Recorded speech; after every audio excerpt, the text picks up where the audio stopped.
Video पसंद आए तो अपने लिए सब्सक्राइब करें, अपने दोस्तों के लिए शेयर करें और हमारे लिए लाइक और कमेंट करें। दोस्तों नमस्कार। हम अक्सर देखते हैं कि हमारी जो परंपरा रहती है उसके लिए लोग तर्क वितर्क करते हैं। हमारी परंपराओं को लोग तर्क की कसौटी पर तौलते हैं और हर वक्त उसे लॉजिक के आधार पर भी सही या गलत मानना चाहते हैं या मानते हैं। तो दोस्तों आज का ये वीडियो इस बात का विश्लेषण के लिए बनाया गया है कि हमारी जो परंपराएं होती है उसका कुछ वैज्ञानिक महत्व है, उसका कुछ लॉजिकल कारण है या नहीं, या बस वो परंपराएं ऐसी चली पर आ रही है और आज हम निभा रहे हैं, कल हमारे बाद लोग निभाएंगे और हमारे पहले लोग निभाते थे। तो दोस्तों मैं अपनी बात को समझा पाऊँ इसके लिए एक कहानी का सहारा लेता हूँ। उसमें एक व्यक्ति पढ़ा लिखा था, साइंस का अच्छा स्टूडेंट था और एक दिन ऐसा आया कि वो साइंस का एकदम घनघोर पतझड़ व्यक्ति जल अर्पित करने वाले से पूछ ही दिया एक दिन कि आप ये जल अर्पित क्यों कर रहे हो, वो तो सूर्योदय तक पहुँचता नहीं है। तो उस आदमी ने उससे पूछा कि ये वो बताइए वाटर का केमिकल फार्मूला क्या है। उस व्यक्ति ने बोला H2O, मतलब कि वाटर हाइड्रोजन और ऑक्सीजन से मिलकर बना है। बोलता हाँ।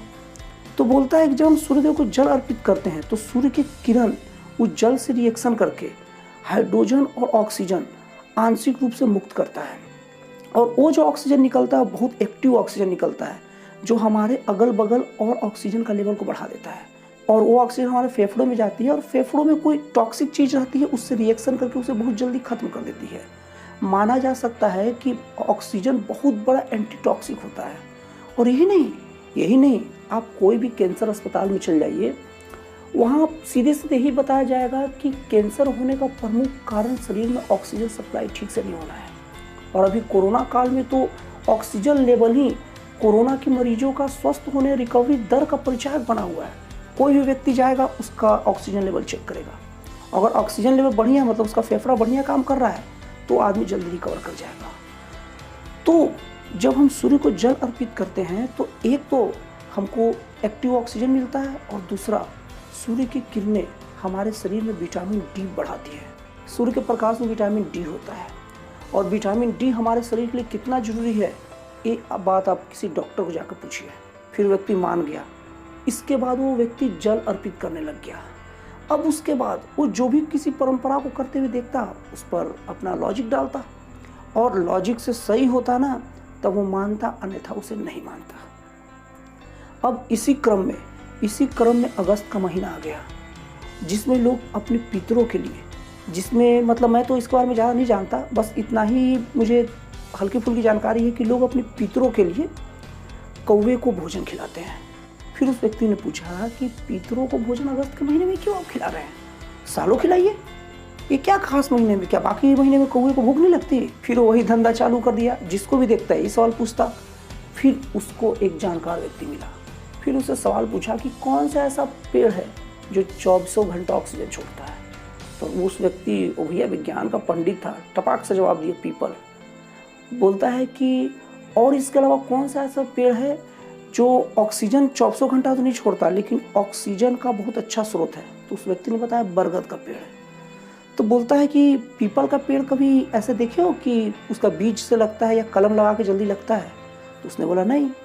बोलता है पीपल का पेड़ ऐसा चीज़ होता है कि कौवे पहले उसके बीज को खाते हैं और खाने के बाद अपने अंदर रखते हैं और फिर कौवा जब बीट करता है तो उस बीट से कौवा का पेट में ही वो बीज अच्छे से एकदम उस फॉर्म में आता है जिस फॉर्म में वो पीपल के लिए अच्छा आदर्श एक बीज तैयार हो सके।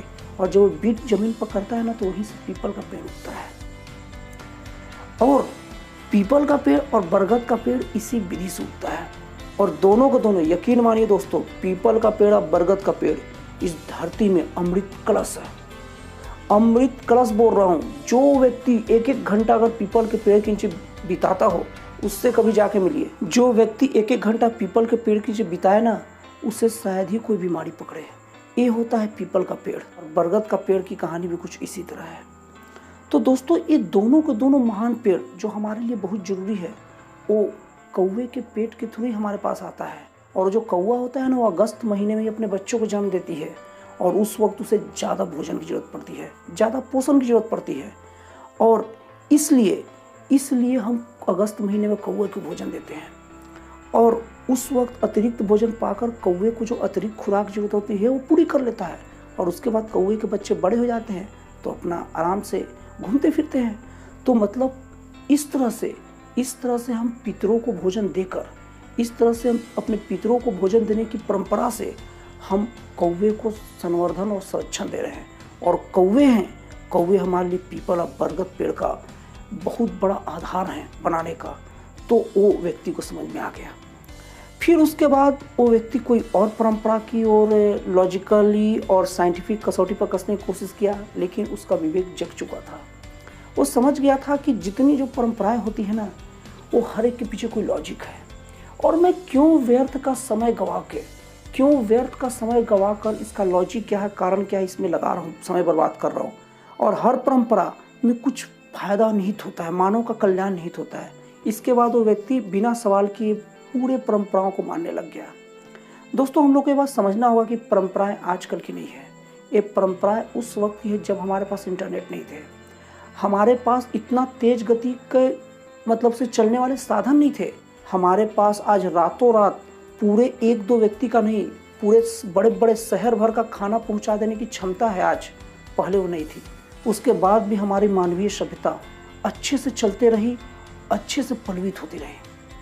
तो इन परंपराओं में कुछ बात थी जो हमें बांध के रखा है, क्योंकि उस वक्त इतने सारे महामारियों का हमारे पास इलाज भी नहीं था, टीका भी नहीं था, फिर भी मानव सभ्यता अच्छे से चलती रही, बचती रही। तो दोस्तों, इस वीडियो का मेरा सार यही है, मेरा संदेश यही है कि कोई भी परंपरा बेकार और निरर्थक नहीं होती। हमें उसे मानते रहना चाहिए, और हाँ, शोध जरूर करना चाहिए कि इस परंपरा का उपयोग क्या है, लेकिन परंपरा को केवल इस आधार पर नहीं छोड़ देना चाहिए कि अरे छोड़ो, इस परंपरा का फायदा मुझे दिख नहीं रहा है। जरूरी नहीं कि कुछ हमें दिखे ना तो हो ही नहीं। तो दोस्तों, भारतीय परंपरा पर मेरा ये वीडियो आपको कैसा लगा, अच्छा लगा या खराब लगा, कमेंट बॉक्स में लिखिएगा। और अगर मेरा वीडियो आपको अच्छा लगा हो, पसंद आया हो, तो प्लीज़ इस चैनल को सब्सक्राइब कर दीजिएगा। और दोस्तों, और अच्छा लगा हो तो एक लाइक भी कर दीजिएगा, क्या जाता है थोड़ा लाइक कर देने में। तो दोस्तों, फिर मिलते हैं अगले वीडियो में एक नए, एक जन कल्याणकारी और एक राष्ट्रवादी विचारों के साथ।